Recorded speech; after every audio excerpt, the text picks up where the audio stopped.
When I told her not to travel with her male best friend, she posted, "Men think they own you."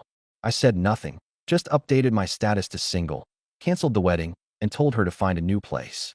But let me back up, because this didn't come out of nowhere. I'm 29 years old, and until 6 months ago, I thought I had my life completely figured out. I'd been with my fiancée Brooke for 4 years, and we were supposed to get married in 8 months. We met through mutual friends at a barbecue back in 2021, and honestly, it felt easy from the start. She was a marketing coordinator at a mid-sized firm downtown. I worked in software development, and we had this comfortable rhythm where we'd cook dinner together most nights, binge Netflix on weekends, and talk about buying a house in the suburbs someday. Nothing flashy, just solid and real. Her parents loved me, my mom adored her, and when I proposed last March at this little cabin we rented upstate, she cried for like 20 minutes straight. Everything felt right, and I genuinely thought we were building something permanent together. Then Zoe came back to town, and it all went to hell. Zoe was Brooke's friend from college, one of those people who shows up in old Instagram photos with red Solo cups and matching Halloween costumes. They'd been close during their sorority days, but Zoe moved to Austin right after graduation for some tech startup job, and they'd only kept in touch through occasional texts and birthday posts. I'd met her maybe twice at weddings, and she seemed fine, loud and energetic in that way where you know she's always the center of attention, but harmless enough. Then last September, Zoe moved back to our city for a new job, and suddenly, she was everywhere in our lives. Brooke was ecstatic, kept saying how amazing it was to have her best friend back, how they had so much catching up to do. I was genuinely happy for her, because Brooke had been feeling kind of isolated since her work friends were all either married with kids or single and going to clubs every weekend, neither of which fit our vibe anymore. The first few weeks seemed normal enough. They'd meet for brunch on Sundays or grab drinks after work on Thursdays. Brooke would come home and tell me all about Zoe's dating disasters or her crazy boss or whatever drama was happening at her company. I didn't think much of it at all. But then Zoe started bringing Max around, and that's when everything shifted. Max was apparently another college friend, this guy who'd been in their same friend group back at State, and who Zoe described as her best guy friend since forever. From what Brooke told me, he'd moved to San Diego after college and was now back in town working as some kind of business consultant. The three of them started hanging out constantly. This whole college reunion thing where they'd go to the bars they used to frequent and take pictures at their old campus spots and post everything with captions like, "The crew is back together." I'll admit I felt a little left out, but I'm not the jealous type, and Brooke always invited me along initially. Problem was their hangouts were usually on weeknights when I had early meetings or at places that were honestly too loud and crowded for my taste. So I'd decline and tell her to have fun. That's when things started changing in ways I couldn't ignore. Brooke had never been super into fitness, but suddenly she was waking up at 5:30 in the morning to go to this CrossFit gym that Zoe belonged to. She bought a whole new wardrobe of athletic wear, the expensive kind with the little logos, and started talking about macros and meal prep constantly. Don't get me wrong, I was supportive, told her she looked great, and I was proud of her for prioritizing her health. But it felt less like a personal goal and more like she was trying to keep up with Zoe, who was one of those people who posts gym selfies with captions about grinding and no days off. Then came the group chat that took over our lives. I'd be sitting next to Brooke on the couch watching a movie, and her phone would light up every 30 seconds with messages from this group chat called State Crew Forever, and she'd be typing away with this huge smile on her face. I'd ask what was so funny, and she'd say, "Oh, just something Zoe said," or "Max is so ridiculous," but she wouldn't show me the messages. Her phone also suddenly had a passcode, which was completely new because we'd always had an open phone policy, not in a controlling way, but just in a trusting way where either of us could use the other's phone if ours was dead or whatever. Our entire social life got completely hijacked too. We used to do things with my friends or her work friends, but now every single weekend was about what Zoe and Max were doing. Zoe wants to check out that new rooftop bar, or Max got us tickets to this comedy show, or we're all doing brunch at that place downtown.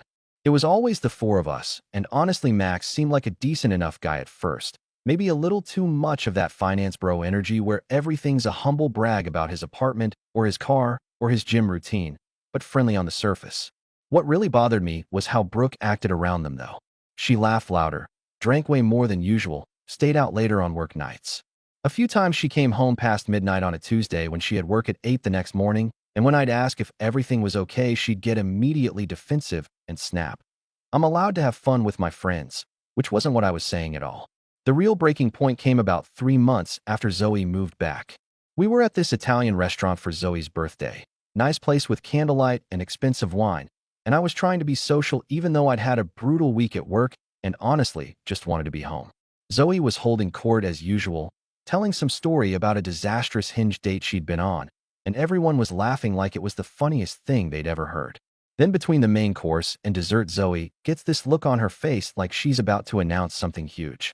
She proceeds to tell us that she booked this weekend getaway to Napa Valley at some boutique winery hotel, and it's going to be her, Max, and Brooke.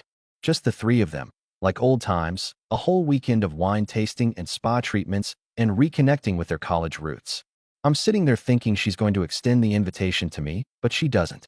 She just looks at Brooke with this expectant smile, and Brooke's already nodding enthusiastically like this is the best idea she's ever heard.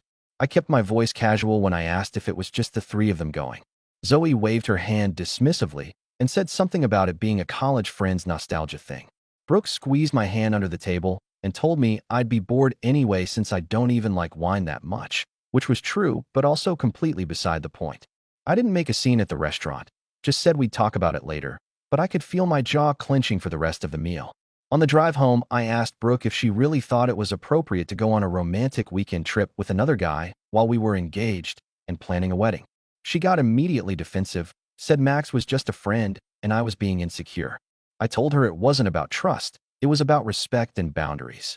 She said I was being controlling and that she'd already committed to going. We argued for over an hour that night, and I finally just asked her plainly not to go. She went silent for a minute and then said she'd already told Zoe yes, and the hotel was already paid for. I suggested she could pay Zoe back and we could do our own trip to Napa someday. She said I was being ridiculous and that she wasn't going to let me dictate who she could be friends with or where she could travel. We didn't speak for the rest of the night, and I slept on the couch for the first time in our entire relationship. The next morning at breakfast, she told me she was definitely going and that I needed to work on my trust issues. I tried one more time to calmly explain this wasn't about trust, but about how it looked and how it made me feel. She cut me off and said she was tired of running every little thing by me because we weren't married yet. That sentence hit different. Not married yet. Like the engagement meant nothing, like our 4 years together didn't matter. I just told her she was right and walked out. I went to work and couldn't focus on anything, and by lunch I'd made up my mind that if she actually went on this trip, we were completely done. That Friday afternoon, before she even left for the airport, she posted on Instagram. It was a photo of her with a suitcase and sunglasses looking excited with a caption asking why men think a ring means ownership and saying she was running toward her happiness this weekend. She tagged the post with wine emojis and mentioned Napa with her favorite people. At least 5 people tagged me in the comments asking if everything was okay between us. I didn't respond to anyone. I just sat in my apartment looking at that post, and something inside me went completely cold and calm. I knew exactly what I needed to do, and I had an entire weekend to do it. I spent Saturday and Sunday methodically taking care of business. First, I changed my relationship status on Facebook to single without any explanation. Then I started calling vendors. The wedding venue, canceled, lost the $2,000 deposit, but I didn't care. The caterer, canceled. The DJ, canceled. The photographer, canceled.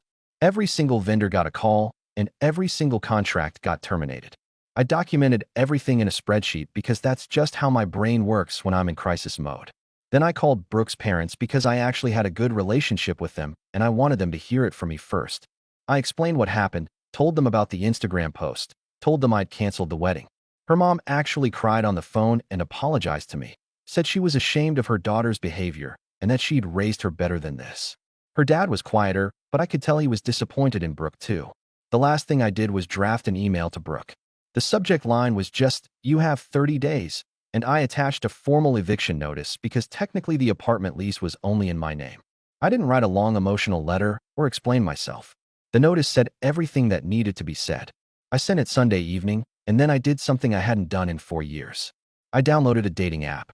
Not because I was ready to date, but because I wanted to remind myself that there was life after this relationship.